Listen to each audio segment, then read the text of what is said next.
Hello friends, स्वागत है आपका आपके अपने लीगल चैनल में। मैं हूं एडवोकेट सनी शर्मा। दोस्तों, कई बार मैंने लोगों को सुना ये कहते हुए कि साहब हम गरीब है, गरीबों के लिए कानून नहीं है, हमारे साथ ऐसा हो रहा है, ये इसलिए हो रहा है क्योंकि हम गरीब हैं।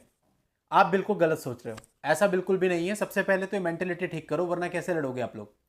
ऐसा नहीं है कि आप गरीब हो या आपके पास पैसा कम है, फाइनेंशियली वीक हो इसलिए ऐसा हो रहा है। ये चीजें सबके साथ ऐसी हैं। आपको पता नहीं होता है, एक्चुअल में हम सबको, किसी को भी पता नहीं होता। हम सब लोग अपने अपने पॉइंट ऑफ व्यू से देख रहे होते हैं, इसलिए हमको ऐसा लगता है कि ये चीज केवल हमारे साथ हो रही है और उसकी वजह यह है कि हम फाइनेंशियली वीक है। अगर इसको आप दूसरे एंगल से देखें तो आप ये कह सकते हैं कि जो फाइनेंशियली स्ट्रांग है वो हैरेस नहीं होते या उनके साथ कोई ऐसी दिक्कत नहीं होती है। लेकिन दोस्तों, ये रियलिटी नहीं है। इसमें बहुत सारे लोग फंसे हुए हैं। अभी परसों मेरे पास एक केस आया था, उसमें हस्बैंड और वाइफ दोनों के नाम थे, दोनों हस्बैंड के रिलेटिव थे और दोनों ही पुलिस में हैं। इसके अलावा दोस्तों, एक केस मेरे पास ऐसा चला जिसमें जो पीड़ित है, पता है कौन है? वो खुद मजिस्ट्रेट साहब हैं। इसके अलावा दोस्तों, कुछ केस ऐसे आते हैं जो सोशल मीडिया पे बहुत बड़े बड़े इन्फ्लुएंसर हैं। कुछ केसेज ऐसे हैं जहां पे 498 से प्रताड़ित लोग बॉलीवुड सेलिब्रिटी हैं। कुछ केसेज ऐसे हैं जिसमें आर्मी के बहुत बड़े बड़े अधिकारी हैं। कुछ केसेज हमारे पास ऐसे हैं जहां पर ऐसे डॉक्टर्स हैं जो बहुत बड़े बड़े हॉस्पिटल ऑपरेट कर रहे हैं। बहुत सारे केसेज ऐसे हैं जो खुद वकीलों के रहते हैं।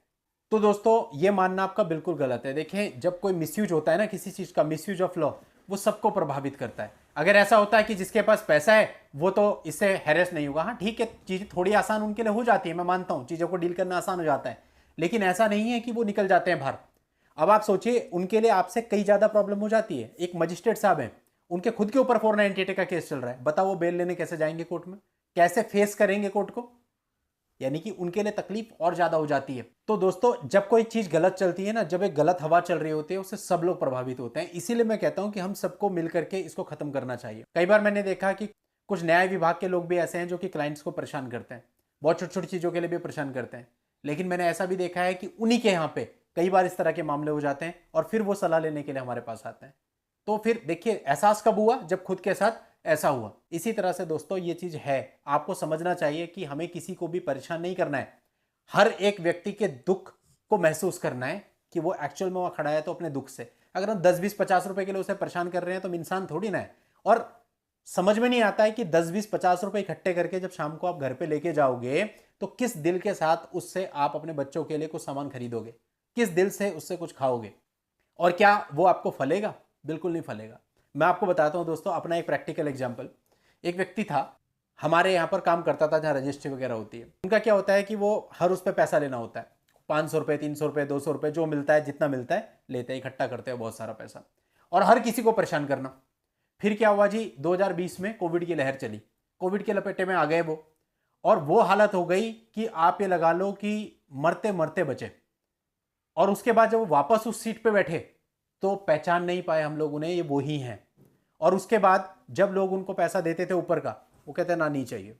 इतना डर आ गया था मन में, जीवन की सच्चाई पता चल गई थी, मौत को अपने सामने देख करके, भैया कुछ नहीं है, क्यों कर रहे हैं हम गलत काम। और उसके बाद जब तक मैंने देखा, उन्होंने ऊपर का पैसा नहीं लिया। बात का मैं नहीं कह सकता, लेकिन इंसान है, ये सीखता नहीं। कुछ समय तो उसका इफेक्ट रहता है, उसके बाद फिर वो इफेक्ट चला जाता है, फिर वो गलत काम में इन्वॉल्व हो जाता है। तो इसलिए अपने को गलत काम बिल्कुल नहीं करना। और इससे बड़ा गलत काम क्या होगा, किसी परिवार के ऊपर आप झूठा केस लगा दें, 1 2 3 परेशान करना है, बर्बाद करना है, ये सब चीजें मत कीजिए। इन सब चीजों का कोई फायदा है नहीं। और फिर दूसरी चीज ये भी है ना कि सामने वाला सीधा है तो ठीक है, अगर सामने वाला भी उल्टी खोपड़ी का है तो चुप तो बैठेगा नहीं। फिर देखो, ऐसा है कि हाथ तो सबके खुले हैं, और फिर सामने वाला अगर करने पे आ गया, फिर देखिए आपका क्या होगा। तो इसलिए कोई फायदा नहीं है। परेशानी आपको भी हो सकती है बहुत तगड़ी। अब कई सारी महिलाओं का हमको रोज कॉल आता है, कोई अपने भाई के रिगार्डिंग बात कर रही होती है, कोई अपने देवर के रिगार्डिंग बात कर रही होती है। इवन ऐसी लड़कियों का कॉल आया जो अपने पिता के रिगार्डिंग कॉल कर रही होती है कि मेरी मम्मी ने उनको बहुत परेशान किया हुआ है। अब आप बताओ, है तो वो भी बेचारी महिला है ना। तो हम ये कैसे कह सकते हैं कि ये जो वीडियो है महिलाओं के विरुद्ध है? किसी के विरुद्ध नहीं है भाई।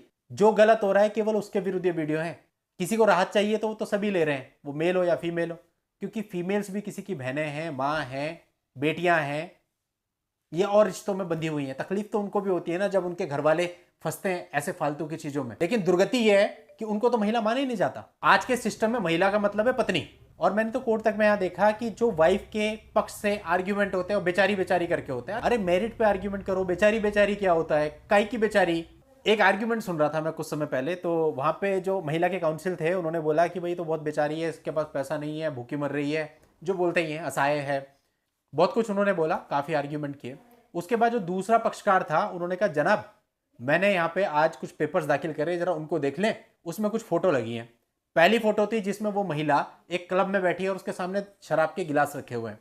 दूसरी फोटो खोली, उसमें वो एक जगह डिस्को में बार में डांस करती हुई नजर आ रही है। तीसरी फोटो खोली, वहां वो कुछ मेल फ्रेंड्स के साथ बैठ करके शराब पी रही है। तो काउंसिल ने एक ही बात बोली कि इन्होंने जो भी आर्ग्यूमेंट किया वो न्यायालय ने सुना, लेकिन केवल ये फोटो देख लें, क्या इससे पता चलता है कि असहाय है, ये बेचारी है, और ये जो गिलास में पड़ा है ये कोल्ड ड्रिंक तो कहीं से नजर नहीं आती। कोर्ट एक नजर में समझ गया कि सामने वाली क्या है। तो कहने का मतलब वही है कि जो आप बोल रहे हो, आप एक बार को कोर्ट से छुपा लोगे ये सारी चीजें, लेकिन देखिए ऐसा होता है कि कभी ना कभी वो चीजें सामने आ ही जाती हैं, और नहीं भी सामने आती तो खुद से कैसे छुपाओगे? कल को वो चीजें आपके सामने तो आनी ही आनी है जो आप गलत कर रहे हो। उसके लिए आप बिल्कुल निश्चिंत रहो। हम करते क्या है, हम हर चीज के बारे में सोचते हैं, हर चीज के बारे में सोच विचार के काम करते हैं, लेकिन जब हम कोई गलत काम करते हैं तो हम बिल्कुल नहीं सोचते कि इसका परिणाम हमको भुगतना पड़ेगा, और जो चीज हम गलत करेंगे वो हमारे सामने आएगी। और हम क्या सोचते हैं, हम तो कुछ गलत करते ही नहीं, गलत तो दूसरा कर रहा है उसके सामने आएगा। अरे आप भी गलत कर रहे हो, आत्मनिरीक्षण करो, हम सब गलत कर रहे हैं, और जो भी हम गलत कर रहे हैं ना, उस गलत को ठीक करना हमारी जिम्मेदारी है, वरना हमें भुगतना पड़ता है। कितने लोग आप देखते हो कैसे कैसी चीजें, कैसी कैसी परिस्थितियां उनके सामने उत्पन्न हो जाती हैं। अच्छा खासा आदमी होता है, आप कुछ ही समय के बाद देखते हो चलने की कंडीशन में नहीं, आप कहते हो अरे कल ही तो मैंने इसे देखा था ठीक से चल रहा था, अभी क्या हो गया अचानक से? तो वो क्यों होता है? वो इसीलिए होता है कि जो कर्म आप करते हुए आ रहे हो, इन सबका भुगतान आपको देना पड़ रहा है। और अभी आप रो रहे हो, चिल्ला रहे हो, कुछ होता नहीं, क्योंकि जब आपने ये सब चीजें करी थी तब आपने सोचा था क्या कि दूसरे को तकलीफ हो रही है, दूसरे को दुख हो रहा है? इंसाफ होता है। और ये जो अपना एक सिस्टम बना हुआ है जुडिशरी सिस्टम, इसके ऊपर एक और सिस्टम लगा हुआ है। वो सिस्टम इतना बड़ा है, उसका कैमरा इतना बारीक है कि कुछ भी चीज छुप नहीं सकती। सांस भी ले रहे हो ना, वो भी उस कैमरे की पकड़ में आ रही है। तो निकाल दो अपने दिमाग से कि आप गलत कर लोगे किसी के साथ और आप बच जाओगे, कभी नहीं बचोगे। बाकी कोई अगर मेरे फ्लेवर का आदमी है तो मैं तो यही कहता हूं भाई, किसी के साथ भी बुरा मत करो, और अगर कोई बुरा आपके साथ कर रहा है तो किसी भी हद तक जाओ लड़ने के लिए, छोड़ो मत किसी भी तरह से। जो आप कर सकते हो, चीजें आपके पास भी है, लॉ आपके पास भी है, रास्ते आपके भी खुले हैं, हाथ आपके भी खुले हैं, जितना कर सकते हो करो। इनको दिखाओ और समझाओ, ताकि आज के बाद ये कभी गलत करे ना किसी के साथ भी।